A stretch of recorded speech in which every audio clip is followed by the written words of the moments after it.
I'd like to acknowledge Liam for presenting me a tobacco offering. And tobacco on first contact is very important for Native community because it's not going to my individual self, it'll be going to the guiding spirit that watches over each and every one of us. So when we offer a tobacco, and when I offer this, I'll be offering it for all of you and all of your guiding spirits so that they may strengthen in the spirit world and that they may be strong enough to hear our requests from time to time. And that's the reason why we give tobacco, is to strengthen our guiding spirits. So thank you, Liam, for this kachana, we call it. So Tsuut'ina Nation, Oki, Danse, Hambat Stitch, Bonjour,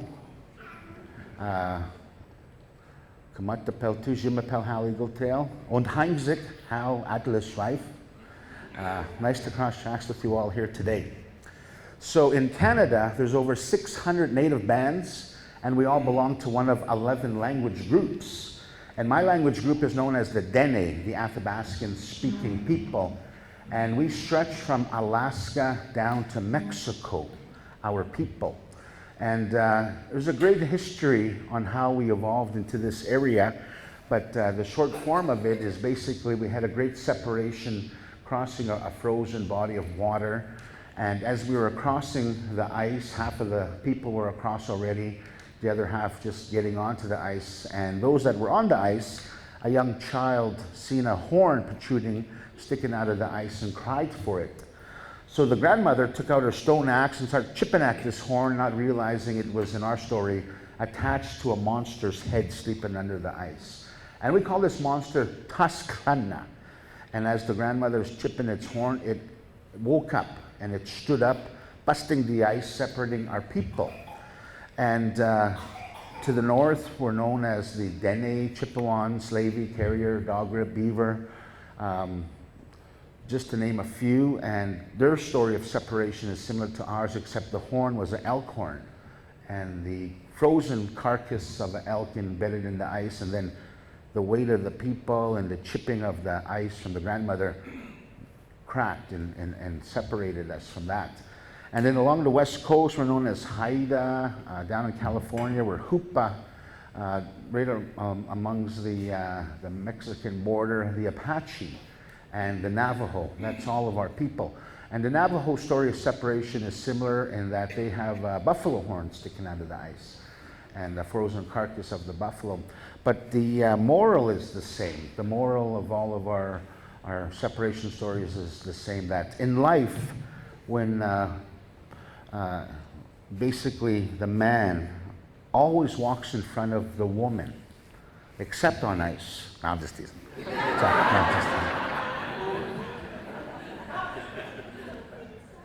Never spoil the children, and that's the moral of the story. Never give the crying child everything that they desire. So after the separation, we basically, our story is we came from the north, and we came along the mountain range, and we had a second separation with the Fort St. John Dene. And those Fort St. John Dene have the closest language similarities to our dialect.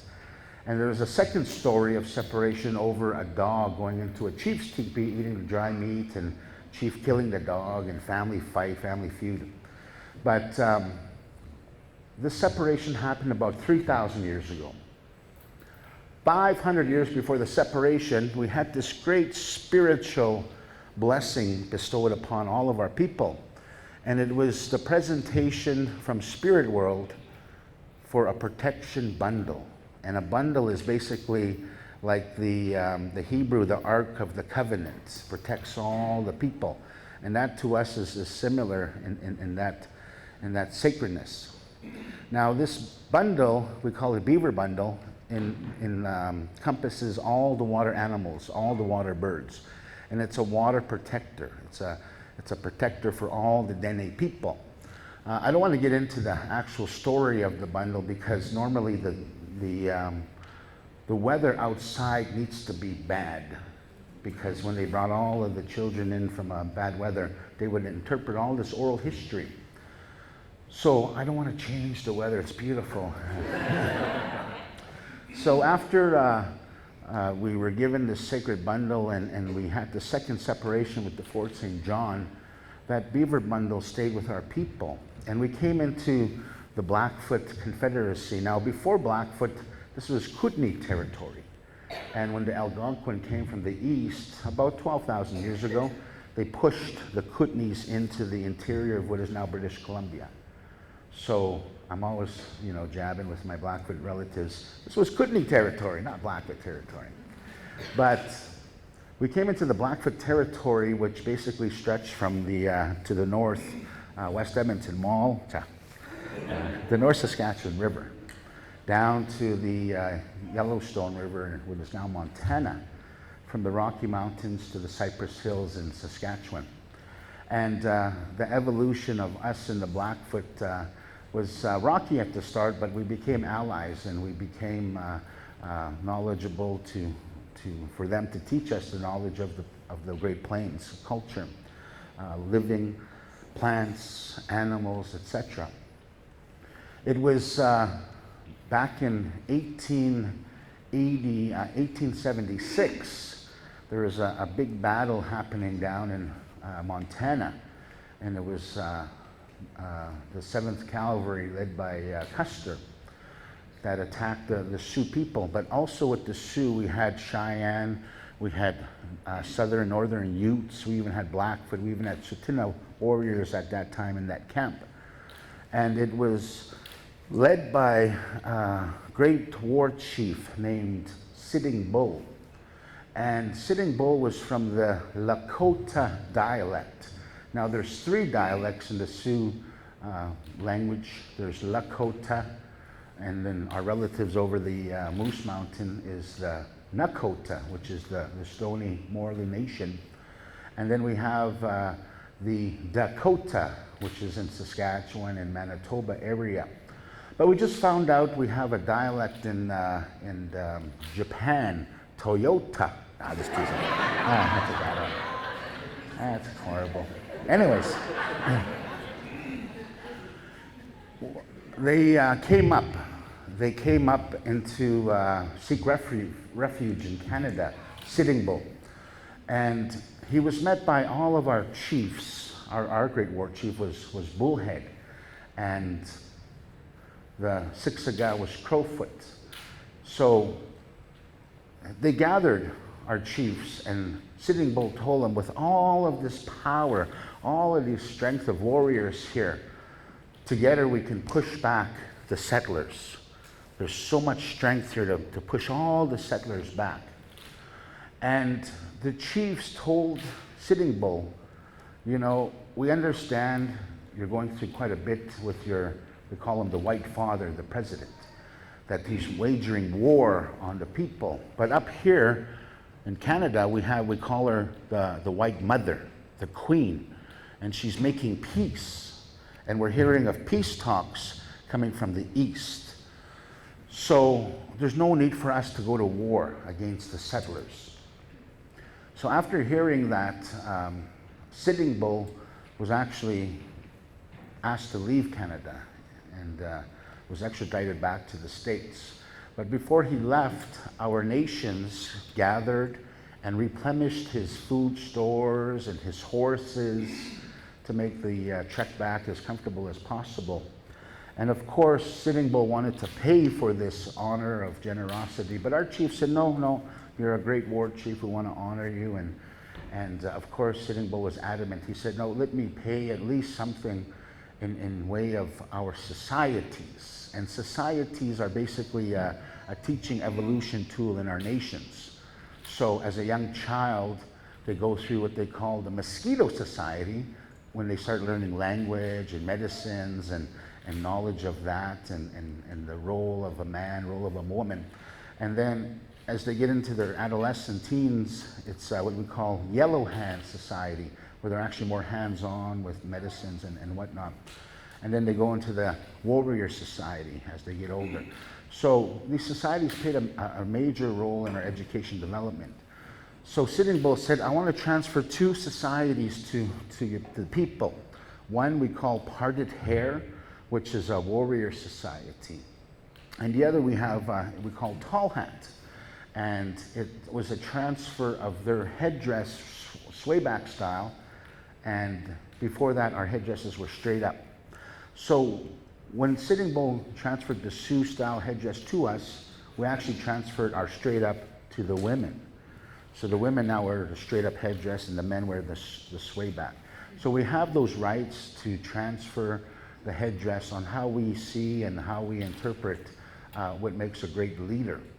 And a lot of controversy we stirred up in Native country last year when we presented a transfer of headdress to the Prime Minister, Justin Trudeau, just at the casino hotel there in the event center. And that was actually an initiative that I had started with our past chief, Roy Whitney, and it just evolved and then it became an opportunity for us to honor a great leader. In our way, when we become leader, we need to have headdress transfer, not necessarily to earn that headdress because you've already earned it by being selected as a leader, and that headdress takes you into battle. And that's the transition and translation I had spoken of when we translated the rights to the Prime Minister. And in our native country and native ways, he's actually my adopted brother in our traditional ways. And I asked him for $5. Ja. So after Sitting Bull was sent back and he transferred these rights to us, there's a strong warrior, his name was Bear Spot, that didn't want to leave. So he asked our head chief, Bullhead, can I, hide and can I go and seek refuge? I don't want to go back south. And Bullhead said, go behind our sacred mountain, Moose Mountain. You can hide in there. And Bear Spot and his people actually stayed in there, and they came out a year later when we signed Peace Treaty 7, 1877. And it was signed along the Elbow River and what is now Blackfoot Crossing. So when we signed this peace treaty, to us, it wasn't a land treaty. It was to make peace, because the intention was, if we made peace with the native people, we'll have an easier time to build the transcontinental railway across Canada. And it was a race between Canada and US. Who can build the railway first? Had the United States built the railway first, we'd probably today be sitting in the United States of America. But because they made peace instead of war with the native people, that railway came through a lot faster. And it's because of those peace treaty negotiations that we interpret that we're meant to share the land, the depth of a plow, with the settlers. And that's all it was, just the depth of a plow, so that they can build crops, grow crops, and sustain life. So that was our interpretation, and everything was interpreted from a lawyer's perspective, how is therefore, whereas, and whatnot. We didn't know what the hell they were talking about. And the translations was basically done by a translator that liked his drink. And he was named Jerry Potts. Everything was spoken in Blackfoot. Everything was translated in Blackfoot. So to try to interpret therefore, whereas in any language is very difficult. So this treaty negotiations was really, in our interpretation today, a way to extract through the laws of the land at the time and the language of the laws at the time, basically put us onto these reservations, small parcels of land, and expected to live within that confines and boundary. They said, but we'll give you some certain items. You don't have to pay taxes on your land.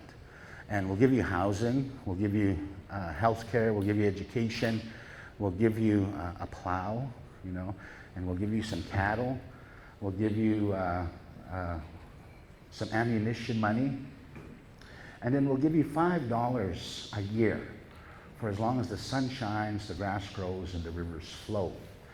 So if we had only knew the formula for compound interest, then maybe it would have been an awesome deal. But we still get the $5 today. Once a year, we have Treaty Day, and we have the Northwest Mounted Police, now known as the Royal Canadian Mounted Police, dressed in their red serge. We have the Indian agent, INAC worker at the table with a big stack of $5 bills. And we got the two in their red serge standing there all proud. Here's your $5, Not even enough for a Happy Meal today. But we still get that. And our interpretation was to share the land, not the resources that were deeper than the depth of a plow. So Canada had to figure out, well, how are we going to take the resources, take the riches of Canada away from the Indigenous population? So they said, okay, let's have a national, a resource transfer act enacted in Parliament. And that legally will take the rights for ourselves to take the rights away from Native people on the resource ownership. And they never consulted with us or negotiated with us. They just went and made the National Resource Transfer Act a law. And they gave themselves the right to go past the depth of a plow, basically stealing the wealth of Canada from the Native people, the owners of the land. So our interpretation has always been put aside. The historical trauma, we call it. All of these acts to belittle the Native people.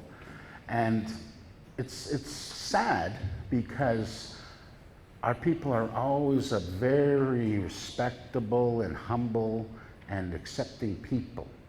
We had a people before the Europeans came here, and they came with the ice. Today we call them Inuit. And we never went and wiped them out or wagered any kind of major hardship upon them. We told them, you can live amongst the ice. Live amongst the ice. The tree line belongs to us. And when the first Europeans came, basically the interpretation was they were dressed in rags. They were lost at sea. They were starving. And our people lined them up, fed them, clothed them. And if you think about it, that's America's first welfare line. Oh yeah. But that is our prime directive, to be humble, to be loving, to be caring people.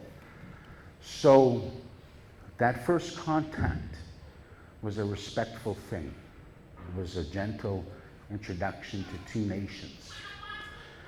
And that's how we still are to this day. I'm very appreciative that society we live in is starting to catch up to how we treat all people. Whether you're elder, whether you're a woman, whether you're two-spirited, whether you're special needs. I'm glad society is catching up to how Native people treat all races, all people's interpretations. So once we signed this peace treaty, before we signed it, we had to ask for spiritual help from the living natural law. And that's where our power as Native people come from, is the connection with the land. So when we sing and you hear our songs, we're actually singing in the language of all living things. From the earth to the universe, from the mountains to the animals, to the birds, to the insects. We sing in their language. And every single living entity has a song. And we sing their songs in ceremony to invite them to give us guidance and wisdom and help. And every one of us here also have a song. It's implanted in our DNA. When creation was made, there was a sound. It wasn't a silent event. It was a sound to it. And that sound resonates through our DNA. There's actually 3 companies in the States that'll actually translate your DNA sound. You send them a DNA sample, they'll analyze it, and they'll give you your DNA sound. gentleman that was telling me about this is actually from Tennessee. He's a professor on sound and music. And he was just actually up the road here at a church about 4 years ago giving a talk. I don't know, maybe some of you went and seen him. But he was the one that said, you know, I grew up with bluegrass and all that beautiful music in the Tennessee. Yet, when I got my DNA sound back, it was connected to Celtic music. And he said, no wonder why I always had an affinity for the Celtic music, even though I grew up in bluegrass country. That's where my lineage roots come from that Celtic heritage. So he said, it makes sense why, you know, I love that kind of a sound and music. So every one of us has this song in our DNA. And that's how we interpret all living things. All living things have their song. And that's why we sing the way we do as Native people. We're singing the language of all living things.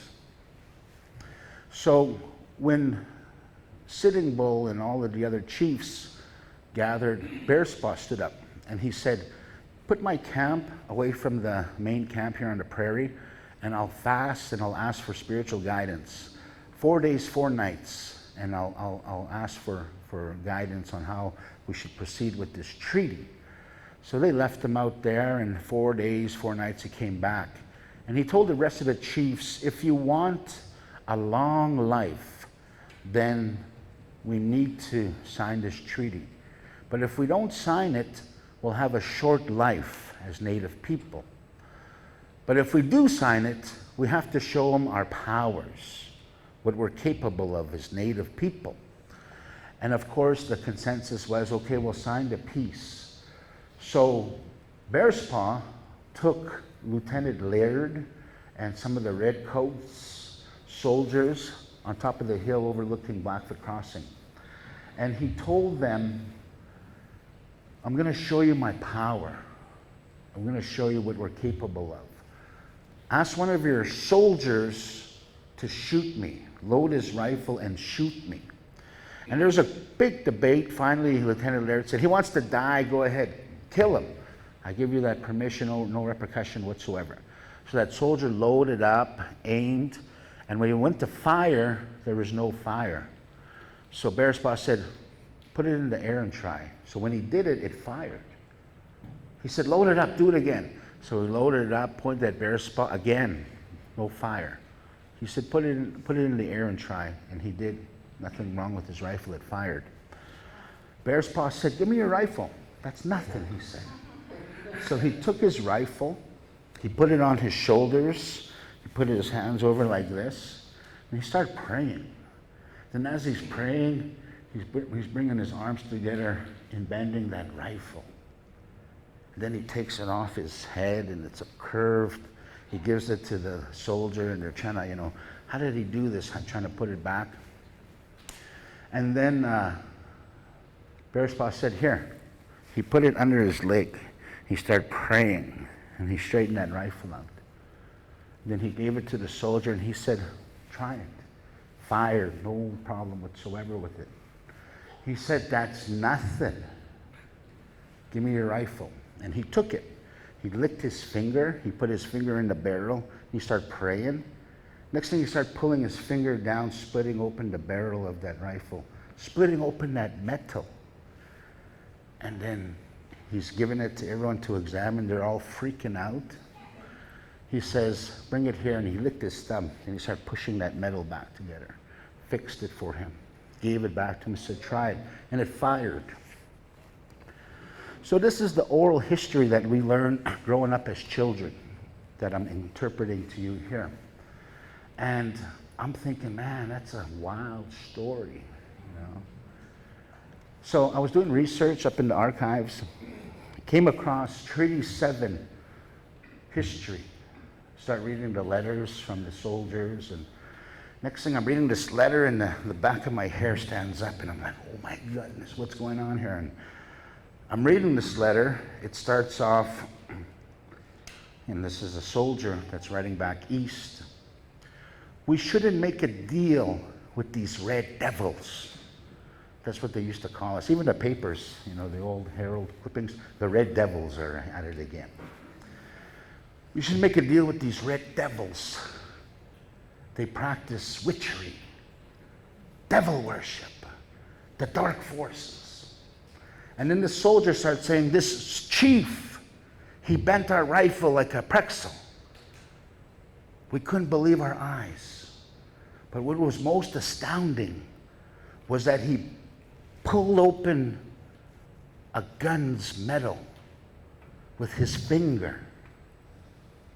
And I was blown away because, growing up, learning the oral history, we have our perspective. But to read it from a witness that was there, from a soldier, in the same context as what we hear as young ones growing up, that just blew me away. And right then and there, I knew that our spirituality, our connection with all living things, is what makes us who we are as Native people, what makes us unique. And as I evolve into this history of our nation, I'm going to interpret some of that need of respecting Mother Earth into the developments that will be coming up right across the road here. So after the interpretation of our power and we signed a treaty, we signed with probably about 75 warriors, and the government gave land per warrior. So because we only signed with about 75 warriors, we were given a land base of 6 miles by 18 miles. The Blood signed with over 2,000 warriors, and they were given a big landmass that was the biggest landmass for Native Reserve until any of it was established. And the government also placed us where they felt we should live and be confined to. And they placed us right along adjacent to the Siksika, about 60 miles east of here. And on the east side of Siksika is where they put us, what is now known as Bassano. Today it's called Bassano. That's where our reserve was. So Bullhead, our head chief that signed for us, he said, I don't accept this land. I want our own land. We have our own language, we have our own customs, similar traditions, different customs from the Blackfoot. So he sent 2 scouts to go southwest of Fort Calgary and look for an abundance of spruce and pine. And he said, with that spruce and pine, we'll build log cabins, we'll tell government we're building a settlement, we want to move our people. So the scouts in the spring of 1883 went as far southwest of Fort Calgary as the Sheep River, and that was the first chosen site for our reserve lands. And the chief and the elders at the time said, it's beautiful land there, but it really stinks. The land stinks over there, just like, especially in the spring thaw, it really smells. So they decided against having it along the Sheep River. And here in 1914, the very first natural resource strike that led Canada on a world boom happened along the Sheep River. The first natural gas was found. 2 boom towns came up, Black Diamond, Turner Valley, came up along that Sheep River. Dang, we missed out. So the scouts found another site along what they call Fish Creek, but us we call it Wolf Creek. In this Wolf Creek, we used to have a practice. We would name an area after something bad had happened. And a wolf pack attacked our children. So what happened there was the scouts killed, the warriors killed the wolf pack and found undigested body parts. To see something so grotesque and so bad to happen, we named that area Wolf Creek. And that was the custom back then, just like how they named Head Smashed In that because of a young boy getting his head smashed in, not the buffaloes smashing their heads in. So the scouts left a rock pile on that knoll overlooking Wolf Creek. And in the spring of 1883, every man, woman, and child gathered around that rock pile. And Bullhead told the people, do you want to live here? Do you want to raise our children here? And the people said yes for 2 reasons. The main one, Moose Mountain, our most sacred mountain where our warriors would go and fast and get their spiritual guidance and strength. where the young boys went and got their first eagle feathers, and the eagle pits that are still visible on top of the Moose Mountain was in sight. The second reason was the abundance of medicine. All the medicines we need to heal and cure ourselves from ailments and sickness grows in abundance in this area. So those were the two driving forces. So Bull had said, okay, every man, woman, and child go and grab a stone and we'll add it to the Scouts' rock pile so that it's a marker for our new reserve lands. And he also made a proclamation. He said, as our population continues to grow, continue to add stone to the rock pile so that it's a marker for our people forever. So every year our kindergarten class goes and has a rock placing ceremony there. I remember putting my stone there when I was 7 years old. So as the people are gathering their stones, one of our medicine warrior, his name was Eagle Rib, he had a vision. And in his vision, this land we've chosen, he said, is going to be surrounded by boxes. Boxes are going to surround this land. And when the boxes arrive, our people will prosper. Our people will live and learn off one another. So back then we had no word for house. Today we do. But that's what he said he's seen in his vision. The houses, the boxes surrounding our lands. We're actually now living that prophecy. We're now living that foreseen future of our people from our spiritual leader, Eagle Rib. And to dedicate that site for 100 years of peace, in 1977, Prince Charles came to that rock cairn. Prince Charles came and unveiled that monument, acknowledging 100 years of peace. I remember his ears. He came in on a helicopter. And when he landed, it was a great occasion for us. We had our teepee set up, we had that thing covered, and then he came and dedicated for future peace to continue. And then he unveiled that monument. And that's where our connection lies, not with the Canadian government, it lies with the British Crown, because that's who we made peace treaty with. Canada didn't even exist when we signed peace treaty. So we made it with the British Crown. And our flag has the British Union Jack on it to interpret our connection with Britain.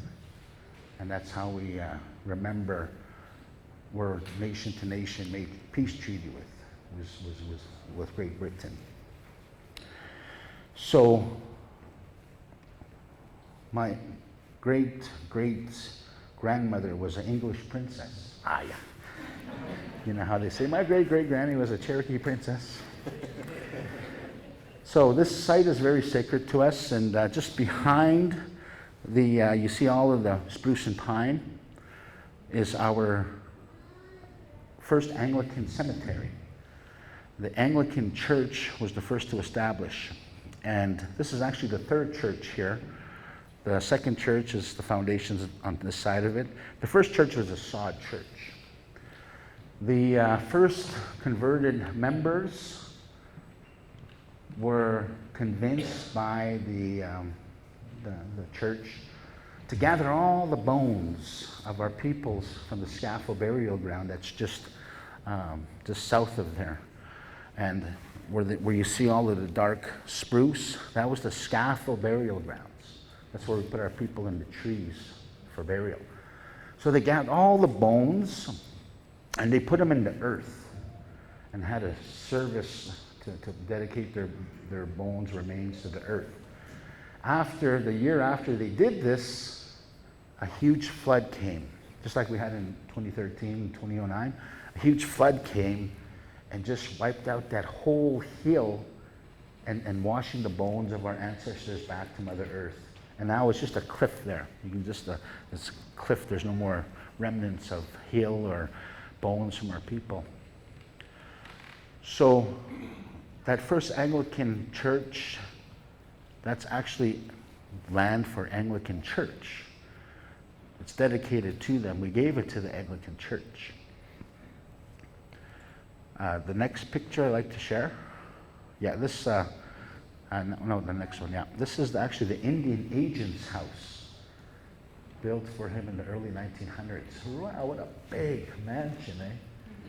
3 Chinamee stacks. Wow. Our chief Bullhead's house was just a little square box built for him in 1908, and nothing close to this beautiful Indian agent's house they made.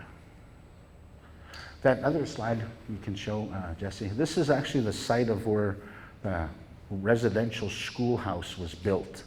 So if you look at that lone spruce tree, that's actually the site of the foundation of the old residential school. And then right in front of the spruce tree here, all of this is lilacs. It's all growing wild now, but that's what the students planted when they were in the residential school. And my late grandfather, his name was Frank Onespot. He was just a boy when he was at this residential school. And this is his story. He said, you know, undertaker would bury children, maybe 4 or 5 bodies in one hole. He couldn't keep up with the graves. So they put a bunch of children in one grave and then cover it up. Everyone was dying, he said. And then next thing, during lunch, we're eating porridge. And he said we ate porridge about 3 times a day. He said sometimes we'd find worms in our porridge and we'd eat that for the protein. And the good vegetable garden that they tended to, the kids, was in the broth of the priests and the nuns. And during lunch, he said this gentleman came walking in, this white man with balding head and glasses and short. He came in unannounced, and he startled the priests and nuns, and they're all looking at each other and looking at him and wondering, who's this guy?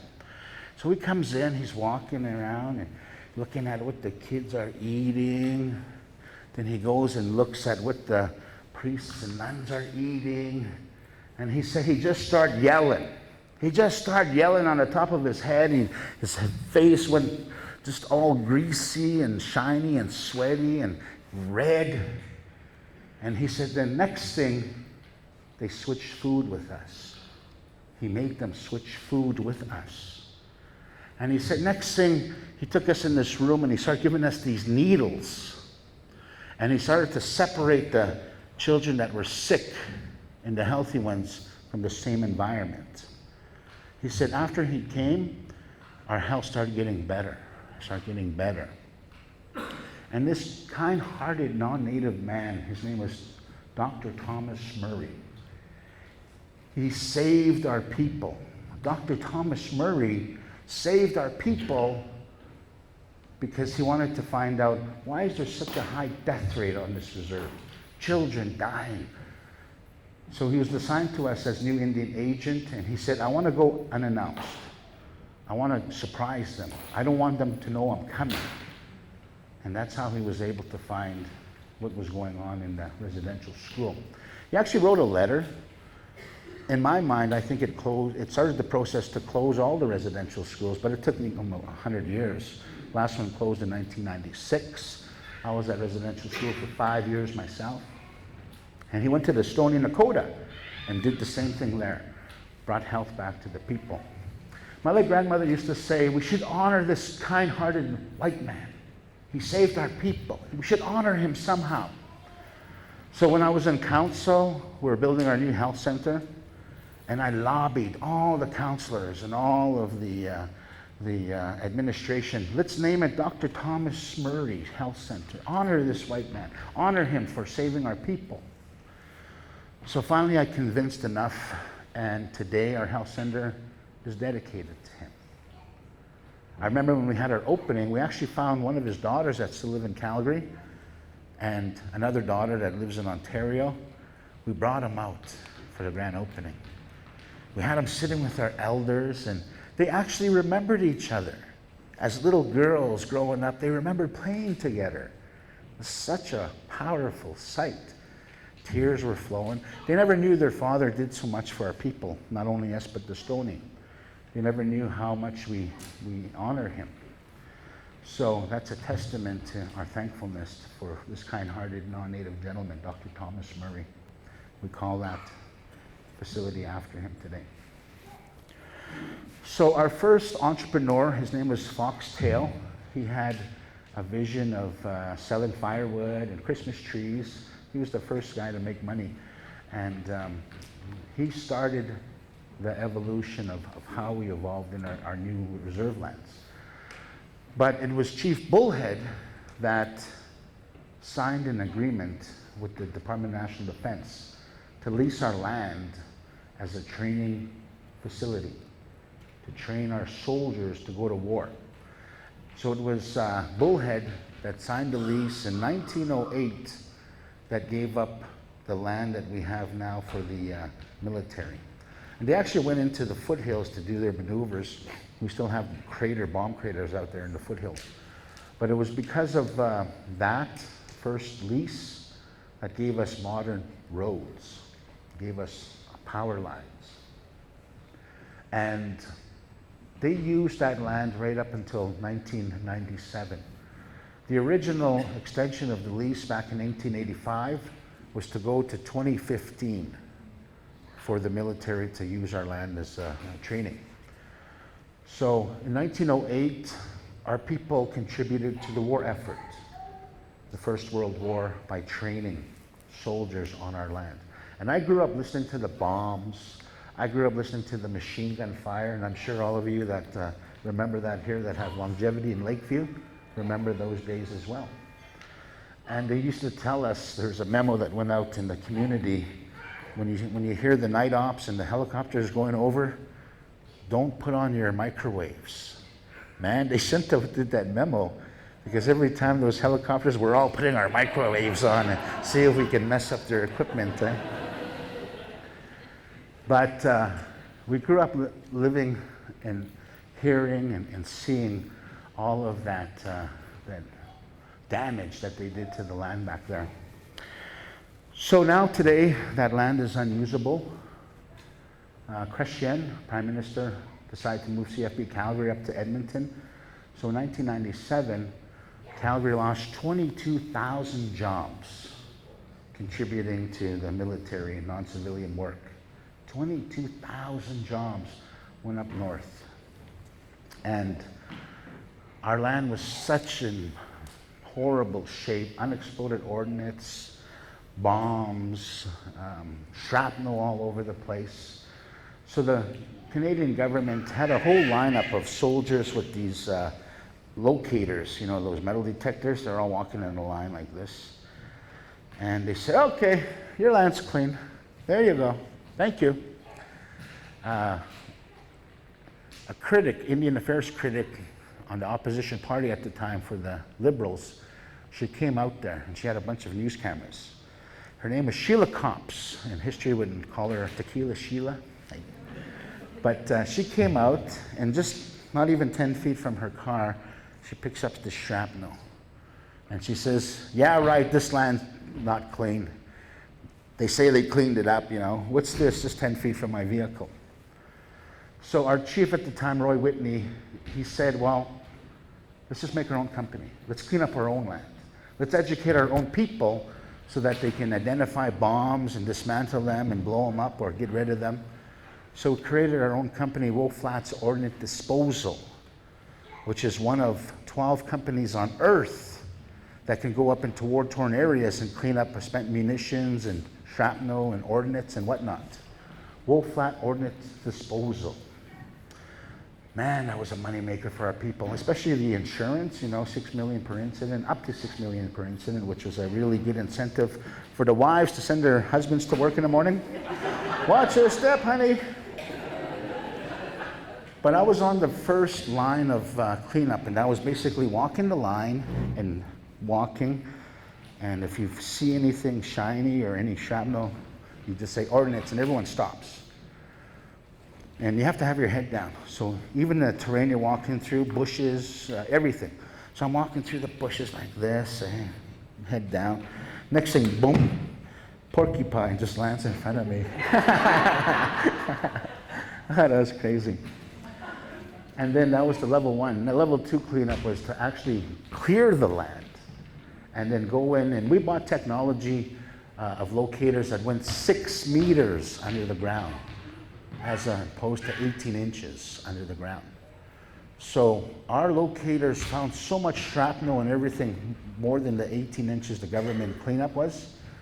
But because of the negotiations at the time, the government only paid for the first 2 feet of cleanup. Anything after that, under that, they don't pay for, which is crazy. So our locators went 6 meters under the ground, and today the shrapnel is still coming up. Every year the permafrost pushes the garbage to the surface, every year. So that land is going to be contaminated for hundreds of years. So the government, we're actually in court with them right now. We're in court over their mess. And they're telling us, we're going to give you 75, 100, whatever, $1 million. Thank you for your use of your land. Now we're done. But our people are saying, but you still have liability. You still have to own up to anything that happens 50, 100, 200 years down the road. If someone gets hurt or killed or maimed, it's because of your mess you left behind. They say, nope, we're not going to take liability. So that's where we're in court right now. How stupid is that? You know, how stupid or how ignorant can a government be for contaminating our land and saying, okay, we got no liability over it? I'm sure if any one of you had that, you'd say something about it. 2013, a huge flood came down here, exposed these big tank destroyers, huge bombs. So the government or the city sends in their bomb squad, which is fine, you know. But what they should have done was send in our Wolf Flats Ordnance Disposal Company that specialize in this. Because what they would have done was cleared a perimeter around that bomb. And they never. They brought in the bomb squad and they went and detonated a charge and blew up the bomb right there. Here, not even 20 feet away, another tank buster they found. They could have seriously killed a lot of people if both of those things went off. Had our company been there, they would have did a grid sweep and they would have found that other tank buster and did it properly. So we missed a good opportunity to work together, the city and the nation. We have this expertise, we have this company. So these are the relationships that we're now starting to turn and build more on. Our head chief, Lee Crowchild, is one of his priorities. Get to know our neighbors. And this is why we're here today. Get to know our neighbors. We'd like to invite you to come and visit us and get to know our opportunities that we're going to evolve with this ring road. So in 2009, the first ring road was denied. They were going to give us everything that they gave us in the last ring road except the interchanges. We had to pay for that ourselves. Just one interchange is about $500 million. And that would have took all of the money that they gave us as compensation to build just one interchange. That's why it was a no. 2013, included in the new agreement was all the money they gave us, plus 5,000 acres of land. To give up 1,000 acres, they said, yes, we'll pay for all of the interchanges. And that cost will be part of that negotiation. We'll pay for that. So with that, our new land development zone along the corridor, we're going to need about 60, maybe 70,000 employees working this new land. We don't have that amount of people. That's why we're relying on Calgary. We're relying on Calgary to fill those employment opportunities. So when we lost 22,000 when the military moved out, our new development is going to give us a need for 60,000, threefold the amount of opportunities. So now we're talking about having a relationship. This north side where the casino is going to be our entertainment corridor. There'll be more entertainment, family fun activities, hotels. And when you cross the river, there's going to be a triangle of professional development opportunity there. Hospitals, medical, dental, office, professional buildings. And then on the south side, where our gas bar is, we have a new arena coming up. Twin arena, big gymnasium that replaces our one arena that we lost with the Ring Road. And outlet malls. Ladies, outlet malls is what we're going to be developing there. And there's also opportunity land for nation members. So myself, I got a temporary bottle depot situated now.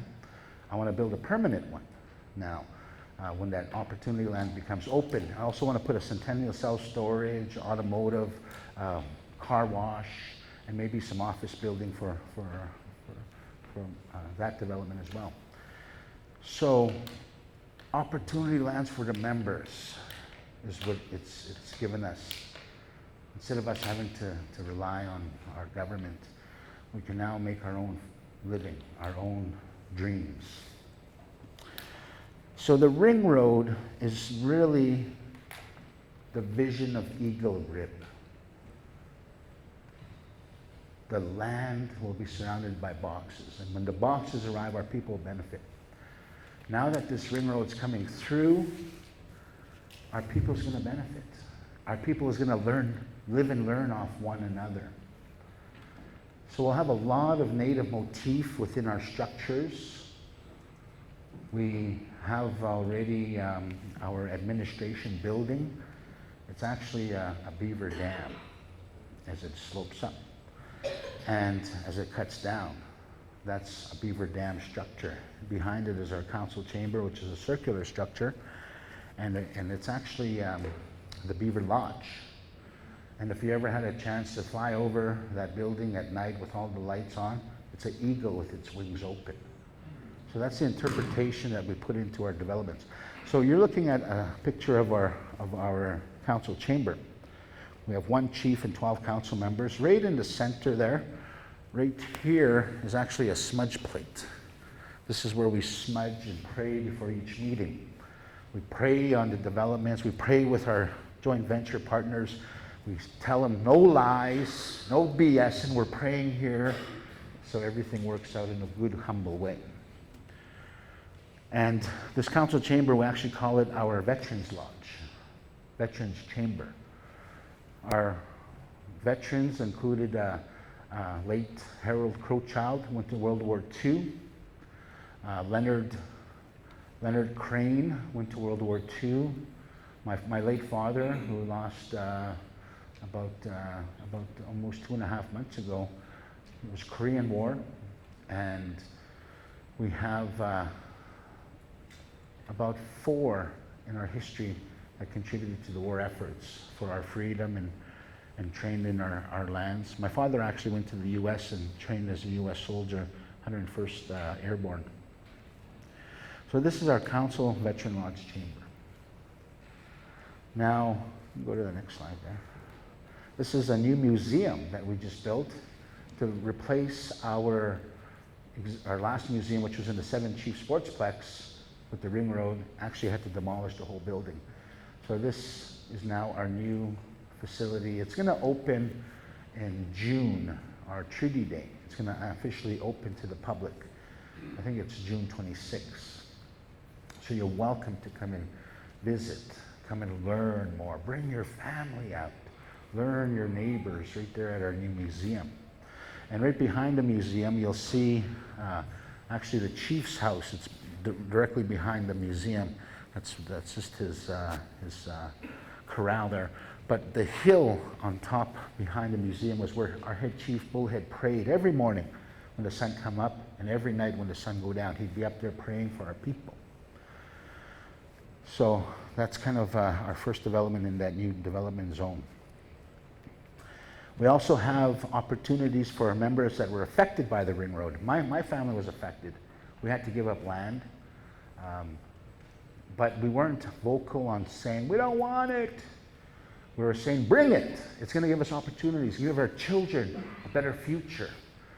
And there was other families that said, well, if you want to build on my land, well, you got to compensate me. And this is actually one of the compensated agreements that one of the families negotiated. And it's Spotted Elk Camps, owned by Bruce and Deanna Starlight. Brown Bear Woman Meeting Center. We can have meetings for small groups up to 50 people there. So if any time you want to come out along Weasel Head and go up through there, you'll actually see this, and you're welcome to meet there. We have a place where we could do teepee camps, facilities there. We have a meeting center that has a fireplace in the middle, and we have that house that accommodates those indoor facilities. Just brand new, just open. So I should mention quickly before I ask questions, Weasel Head was actually a Cree con artist. He lived beside one of our first ranchers in this area. His name was Sam Livingston. He was his neighbor. So when they flooded the reservoir, that was actually Sam Livingston's field. So they took Sam Livingston's home, they anchored it up, jacked it up, and they moved it. You can actually see it today in Heritage Park. And this is a story from one of the employees at Heritage Park. They said, every time we close Sam Livingston's house at the end of the night, we have to say, "Good night, Sam." And then they close the door. If they don't say that, they say they come in, the place is trashed. Yeah. And that's the story of one of the workers there. So his neighbor was Weasel Head. He was a Cree con artist. And he was murdered along that old wagon trail that is now under the reservoir. That's where he was found. So because the custom was to name an area after something bad had happened, that's why we call it Weasel Head. That's the story of how Weasel Head got its name. Don't get conned, as the spirit still lives on. So this is some of the things that I brought out into our community. An old blown-up town. Yeah. Movies. Since we can't use our land in the D&D for agriculture or horticulture or housing or business development, I brought the movies out there. This is a movie with Paul Gross called Passchendaele. This is the opening sequence of Passchendaele, blown up church in a French town. And Paul's grandfather, this is his story. And Paul's grandfather actually trained on Tsuut'ina lands before he went overseas, which is really coincidental. Years later, his grandson makes a movie of his life and his story, on the lands his grandfather trained on. So we also had Steven Spielberg out there into the West. I remember I was conducting sweat lodge ceremony for the producers and actors. They go through ceremony. We asked for the land before we start filming. And then after the sweat, one of the producers says, "Hey, Hal, I got Steven Spielberg on the phone here. Wants to talk to you." And I'm like, "Really? Awesome." So I'm here, and Steven says, "Hal, I just want to say thank you. Thank you for putting our people through the sweat lodge ceremony. It means a lot to me and to us. We're very grateful to be on your lands." I told him, "Thank you for allowing it to happen, Steven, because it shows the respect you have of the people's lands you're filming on." He said, "We do that everywhere. Everywhere on earth that we film, we ask for the blessing of the local people." And I said, "That's why you're so successful. You respect the culture. You respect the spirituality. You respect the land of the people that you go and visit. That's why you're so successful, so thank you." So he was actually in New York filming War of the Worlds at the time with Tom Cruise. We did Hell on Wheels, first season there. And we did a HBO produced by Dick Wolf, Law and Order fame.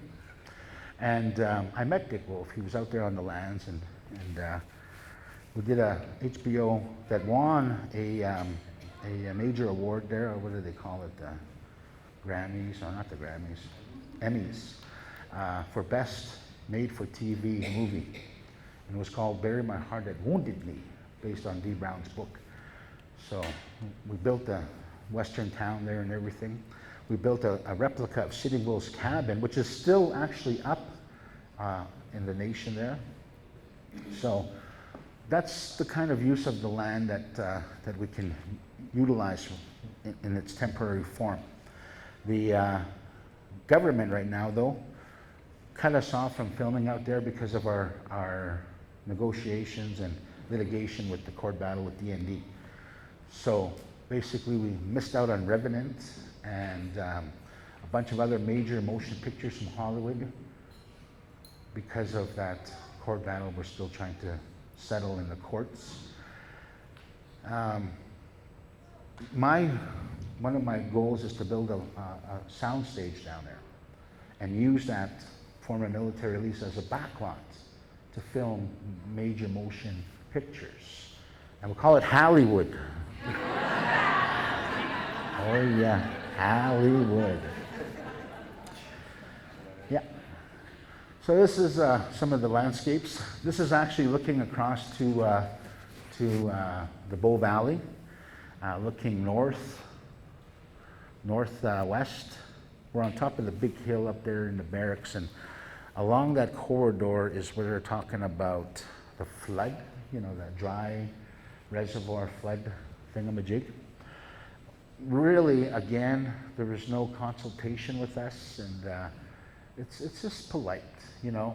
All of those houses that you see on our boundary line, they've never came to us and said, hey, we want to be your neighbors, we're going to build our house right on your boundary line. No one ever came to us. No one ever had the courtesy of asking us to live along our lands. And all that land beside the houses is all contaminated. There's all these unexploded ordnance and bombs. Yet we see trespassers walking and hiking back there, quadding back there. Crazy, crazy stuff to do, putting your life at risk. But we'll take a picture of the Lakeview. So this is Lakeview right across there.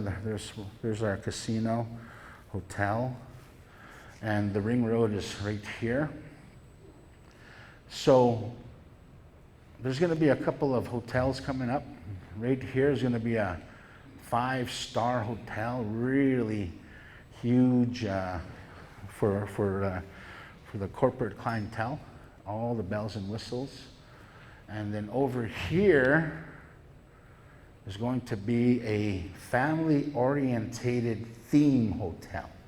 You know, one with you see them in the States, you know, at the Six Flags resorts and whatnot. You got these big family theme hotels, and the kids can all go to the water park and, you know, all that sort of stuff, bowling alleys. So that's going to be our entertainment section of this ring road development. And because right here, this is the entrance to the development here, it's going to come in and enter into this 940. I don't know who from Lakeview complained about, well, we don't want to have entrance going into there from here. So they designed it not to have any access from Lakeview to the new lands, to the entertainment center, to all of the new restaurants, and family-oriented fun stuff. I don't know who. There's always someone that says, we want to be ignorant. We don't want the entrance. We don't want their traveling here. And that's sad.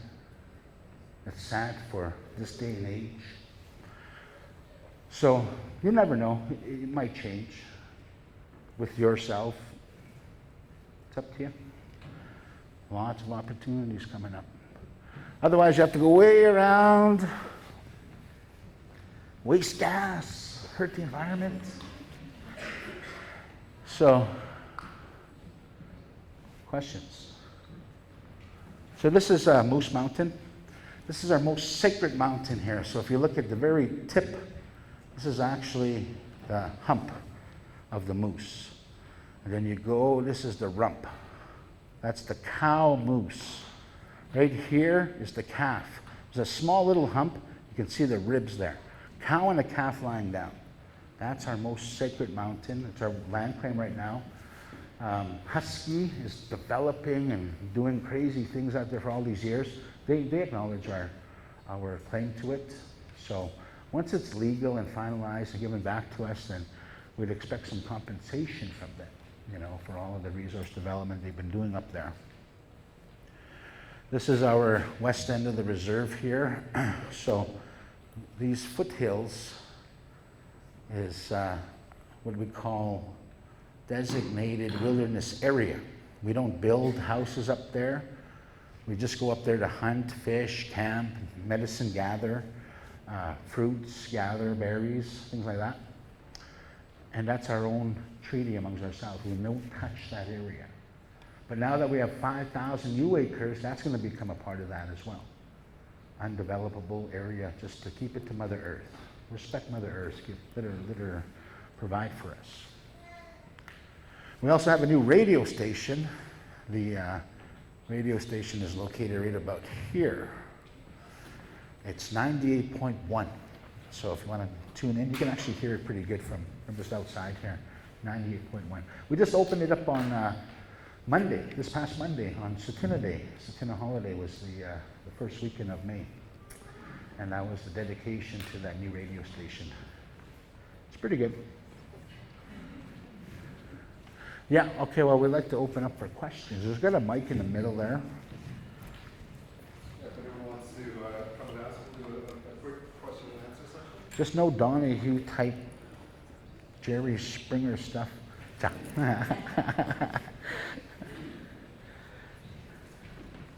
everybody, feel free to ask questions. Hiya. Hi, Mr. Eagletail. Yeah. Thank you very much Yeah. for this. It's very informative, and I have two quick questions. Sure. You mentioned Lakeview would not have any access, and then you faced us, so they're going to remove the traffic circle that's now on 37th Street. Oh, I see, okay. And I have just a curiosity question. Along 37th Street, we can see brightly colored pieces of fabric. And I'm just wondering what that is. Yeah, that is what we call print offerings. And what we do with that is they go through ceremony. They're offered, and it's also, again, to prove material wealth doesn't control us. And we're able to unbiasedly, unjudgmentally put that material back to the earth and honor it that way and hang it up to the spirits and the prayers that we render. And we got this inspiration from the buffalo. When the buffalo goes through a thick treat area, it leaves its hair hanging. And that's how we were inspired to leave our offerings hanging as well. And that's what they are, print offerings. Just leave them. They'll eventually go back to the earth. When we do have development, we have our spiritual people go and actually recollect those and bury them or burn them, just not to disrespect them and throw in the garbage or anything. Hi, Hal. Hi. I was wondering if you could talk a little more about Tsuut'ina Day, because I seen you say Happy Tsuut'ina Day, and I wanted to say Happy Tsuut'ina Day, but I didn't have any history to give people. So I was wondering if you could elaborate a little more on it. Well, we tried to coincide our Tsuut'ina Day to match the Thunderbirds coming back. So when we hear the first thunder, that's actually our new year. Our new year is when the first Thunderbirds come back. No, it was actually a week and a half ago we heard the Thunderbirds, yeah. So the best we can put it in a calendar form would be the first weekend of May. So whatever that first weekend falls under in May is where our holiday, our national holiday is. And we get the day off. All of our workers don't have to work. They get paid holiday, you know, just like Christmas or New Year's. It's a paid holiday for us. We honor that, and we also have festivities going on. We have the rock placing ceremony. We were supposed to have the opening of the museum for Tsuut'ina Day, but they had to push it back because of the, wasn't ready yet. So in June is when we're gonna have that grand opening. But it was established by one of our spiritual leaders. His name's Harley Crowchild, and he was the one that had that inspiration to have our own national holiday, Tsuut'ina Day. So thank you for that question. Just a quick question. How do you access the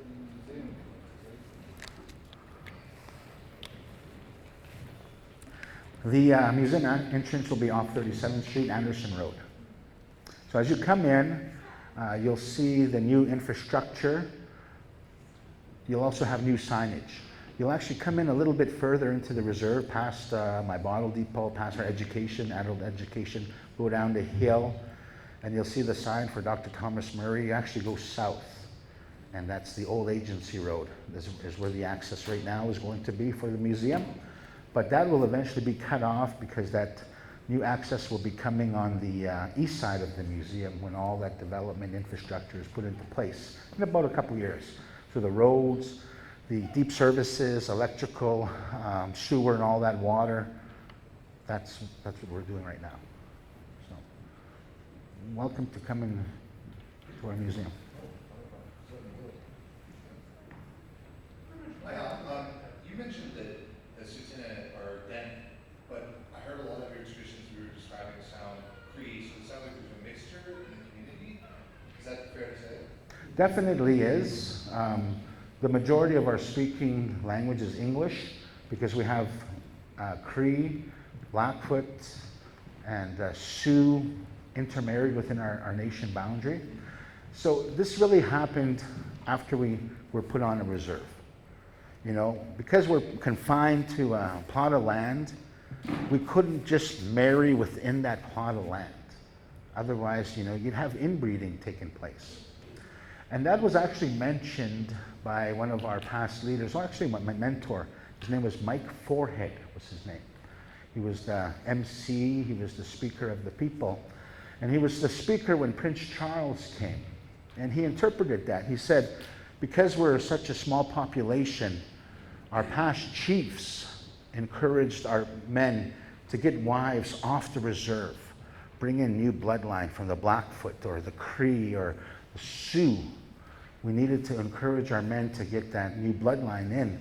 Otherwise, Mike said, we'll look like this guy. And he pointed at Prince Charles. And he said, royalty only marries royalty. And they've been practicing this for centuries. I always remember that. But yeah, that's the reason why we have that integration of different bloodlines. I know. Hi. I have a question because I'm always wondering what should I call you? Should I be calling you people Indigenous or First Nations? I don't know what you want us to call you. I want to call you what you'd like to be called. Thank you for that. Well, Indian is like to the black community using the N word. You're using the I word, you know. But Indian is just a mistranslation given to us by Christopher Columbus. When he set out looking for a passage to India for the tea route, and he found a land, he thought he found his passage, so he called us the Indians. And that's how that term came. And we like to say, I'm glad he wasn't looking for Turkey. But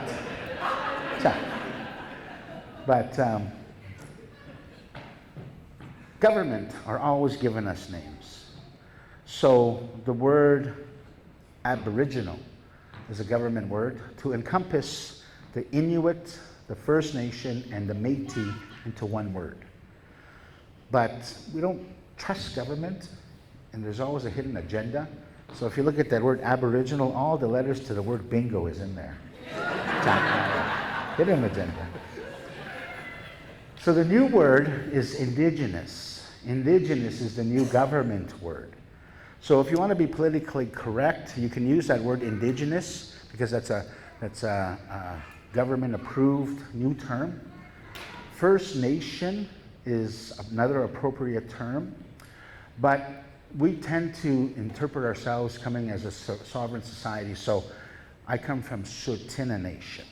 Sarsi was a mistranslation given to us by Jerry Potts. And the Blackfoot word for us, Saksiguan. And he gave us the name Sarsi.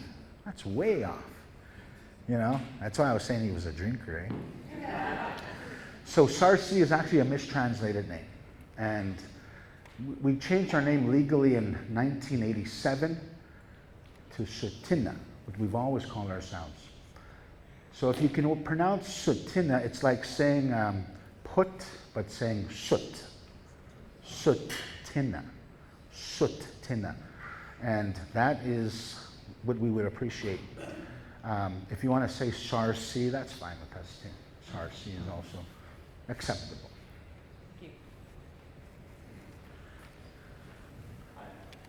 I've always been curious about what your oral history says that your leaders were doing when they put pen to paper at the time they signed the treaty. My understanding of many of the indigenous cultures was they were wholly of oral culture. So the first question I have is, at the time of the treaty signing, had your people already begun to put characters to parchment? Or did they really understand what that piece of paper represented? The other thing was, when they put their mark on the treaty, I saw a copy of Treaty 7 and there was a series of X's down the right-hand side of the signature lines. I always wondered whether your leaders knew what they were doing at the time. So, essentially, were you subjected to a white man's process for the first time? And now that piece of paper represents everything that the white man understands was agreed to by the people. Did your people understand the same thing? Well, that's an awesome question. And you can actually see the original Treaty 7 document is being loaned to us from the National Archives from June to October.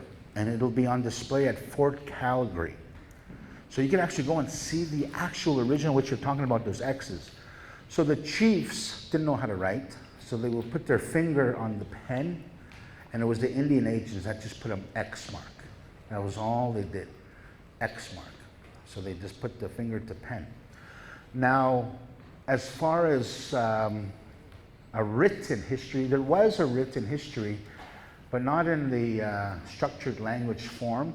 The Crees have more of a syllabic, the Inuit have more of a syllabic written form. But for our area is what we call the winter count. And basically you're talking about the events that evolved during the year on that winter count robe. So if you go down to Head Smashed In, you'll actually see the Pagani's winter count robe, and very powerful. Because when the first smallpox epidemic hit us, and for us, it's only been 300 years that we've had contact with European people. Our relatives on the East Coast have had contact now for 500 years. That's why they speak better English. But anyways, for us, it's only been 300 years. So in the late 1700s, when the first Europeans came into our area, they brought the first outbreak of smallpox. And I was just blown away because when I look at the winter count on the robe and Head Smashed In, they have that symbol of smallpox. And it's just a circle with dots on it, and it's got these tentacles all around. And lo and behold, today, if you look at the smallpox virus, it's a circle with dots on it, and it's got these tentacles. It's powerful how our spiritual people seen the cause and actually were able to put how it looked on that winter count. Just blew me away. So our winter counts are a lot of historical yearly events, but it also goes into spiritual realm. And that's still visible, and that's still part of our culture. Symbolic stories that are written. It's just like writing on stone. It's like those pictographs, and it's like those, that's our oral history.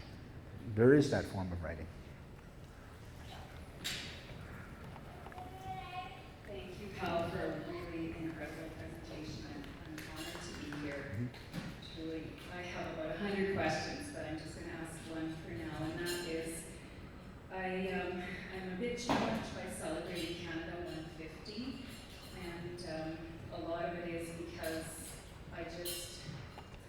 of the history of our First Nations people, and the fact that they've been here much longer than Confederation, and I can't quite reconcile all of it, and I'm wondering if you could share your thoughts on that, please. Well, we will celebrate it, but not in terms of how, hey, we've been here 150 years. We're going to celebrate it in terms of, hey, we survived 150 years. We survived it. Our culture's still here. Our language is still here. Our identity is still here. But we're continuing to share. Now, there's an awesome play out called Treaty 7, Making a Treaty 7. You have to see it. You have to understand how the historical trauma affects our relationship. And that just hits it, you know, just right totally dead on. So maybe that's something you consider here for the Lakeview, is to have the treaty, making a Treaty 7 right here. But there's a question in there that we're all treaty people, all of us, because your ancestors, my ancestors, they signed this peace. So we're asked that question from the municipal government. Is it appropriate for us non-native people to say we're treaty people? And I said, only if you love yourself, only if you are a good, humble person dedicated to peace, only if you can put aside your ignorance, that bigotry, and to love all nations, all races, all of society, then yes, say that you're a treaty person. So that's what I had interpreted that. Yes, question right there, Elder. Who owns the title on that? Who owns the title? Well, I guess in terms of government structure, it's still the Queen. The Queen owns all Crown land, and Native Reserve is also Crown land. So I can go hunting and also pick up horses in Crown land if I can catch them, wild horses. And I can bring them home and I can own them, because those wild horses are considered the Queen's horses. So we are under that interpretation of BNA Act and Indian Act. And I don't like the Indian Act. I'd rather act Indian than Indian Act. Question? Thank you very much, Hal. As an educator here at Connect Charter School, we have a huge responsibility in working with students in taking forward the work from the Truth and Reconciliation Committee. What might be some of your advice or messages for us as educators when we're working with the generation who will be working on a relationship and taking forward and being responsible for that reconciliation? So what advice or message might you have for us as educators as we move forward with that work? Curriculum. And I did a class for Bow Valley College for English as an immersion program, second language, English as a second language. So I'm teaching this class with all these different walks of life, people from all over the world becoming new Canadian citizens. And this gentleman, he asks me, is it true that you get $50,000 a year each as an Indian Native person? I said, yes, that's true, but you have to subtract $49,995. And what's left is what we get, $5 a year. And he's just blown away. $5 a year for all of this Canada? I can't believe that. And I said, it's true. He said, when I immigrated to Canada, the first impressions I'm given is a real negative connotation of Native people. It's very negative, very bad. And it comes right from the constituents, it comes right from the leadership. Right from when we come in through that process. It's just a negative. He said, that's what has to change. That first contact should be a gentle and humble and respectful. And that's what educators need to help focus on. Focus and change that thinking. Thank you.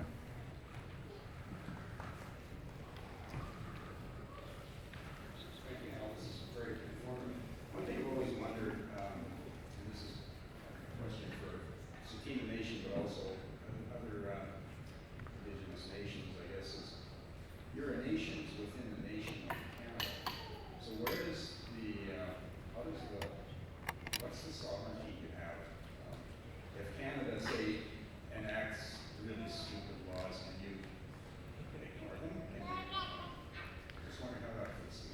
Well, right now, there is nations that are getting out of the Indian Act and becoming their own sovereign nation. It's being done in BC.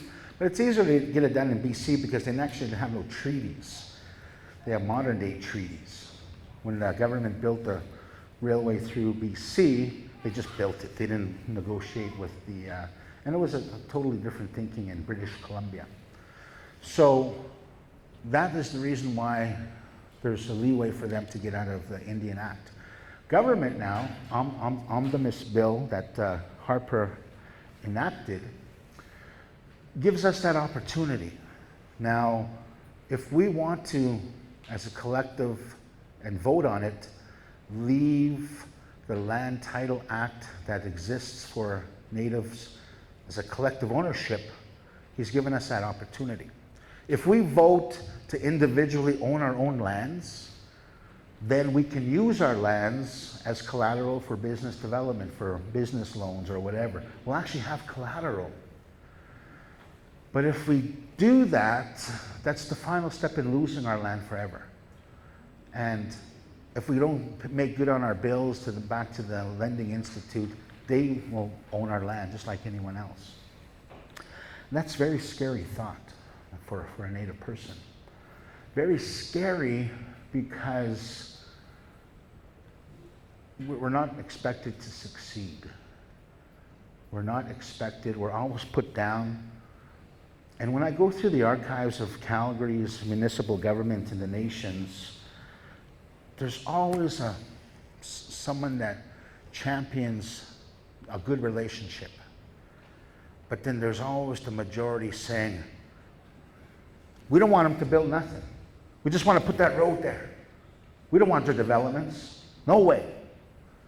Always someone stopping the progress of human and emotional and historical trauma that we've lived with.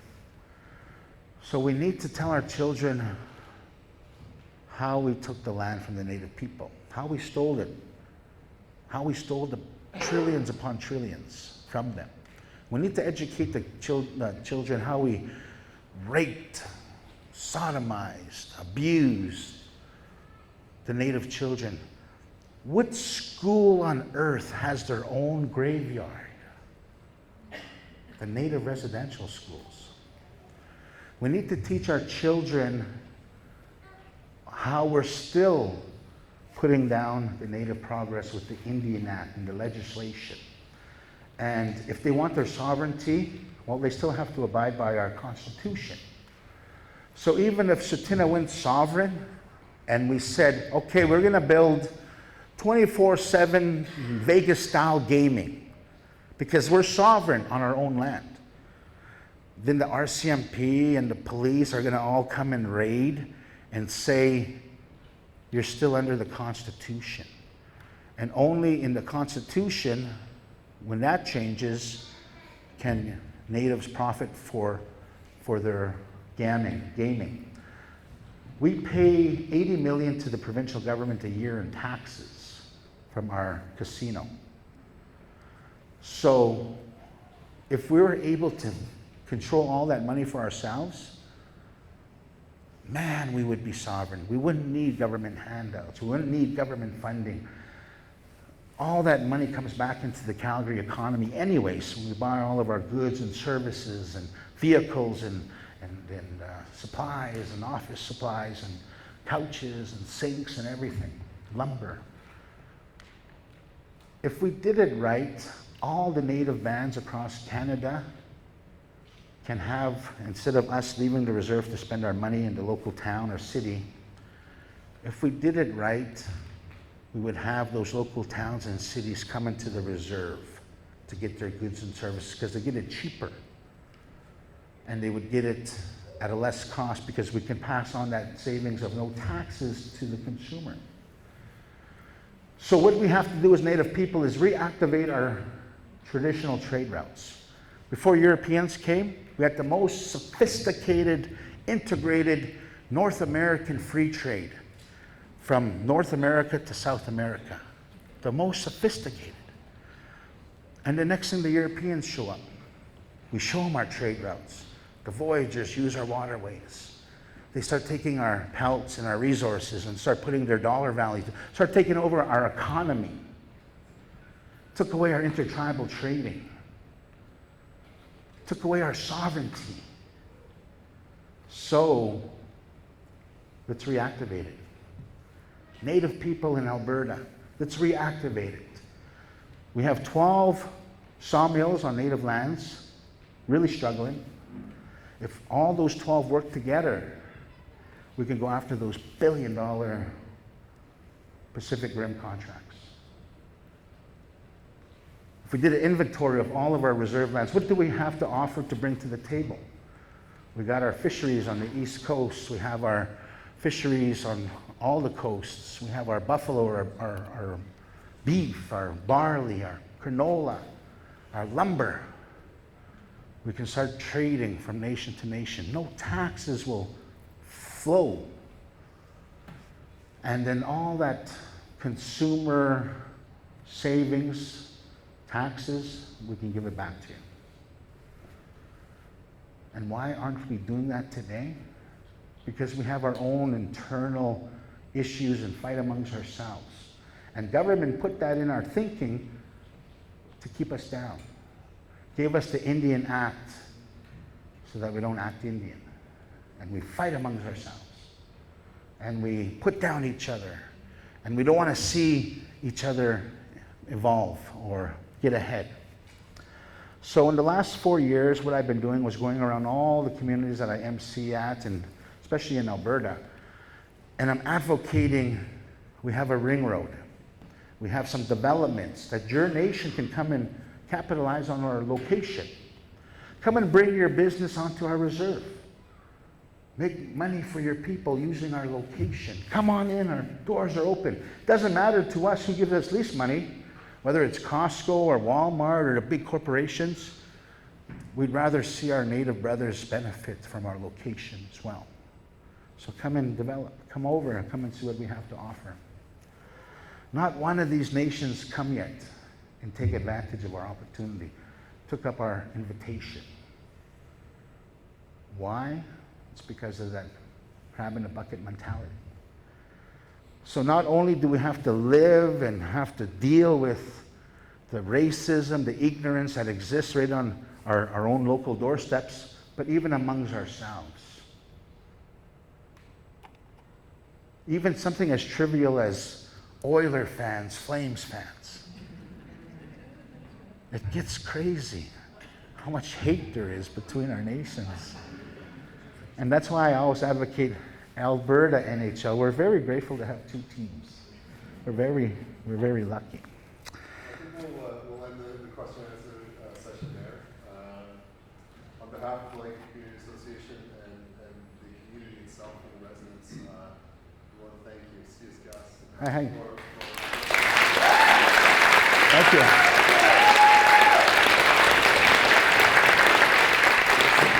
Small appreciation. The payment of growth. And Thank you. thank you so much. Thank you very much, Jesse. Hi, thank you for this.